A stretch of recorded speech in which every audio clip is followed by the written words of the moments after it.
தமிழ்நாடு முழுவதும் காவல்துறையில் அதிகாரிகளுக்கு கீழ் இயங்கும் அங்கீகரிக்கப்படாத தனிப்படைகளை கலைக்க டிஜிபி சங்கர் ஜிவால் உத்தரவிட்டுள்ளார். திருப்புவனத்தில் நகைகள் திருடு போன புகாரின் பேரில் காவல்துறை விசாரணைக்கு அழைத்து செல்லப்பட்ட இளைஞர் அஜித்குமார் உயிரிழந்த விவகாரம் அதிர்ச்சியை ஏற்படுத்தியது.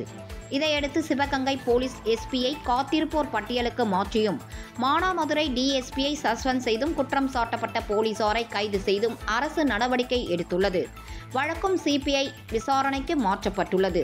இந்த சம்பவத்துக்கு முக்கிய காரணமாக இருந்தது போலீஸ் தனிப்படை என்று விசாரணையில் தெரிய வந்துள்ளது. இந்நிலையில் ஒவ்வொரு மாவட்டத்திலும் மாநகரிலும் உள்ள தனிப்படைகளை கலைக்கும்படி டிஜிபி சங்கர் ஜிவால் அந்தந்த உயர் அதிகாரிகளுக்கு அறிவுறுத்தியுள்ளார்.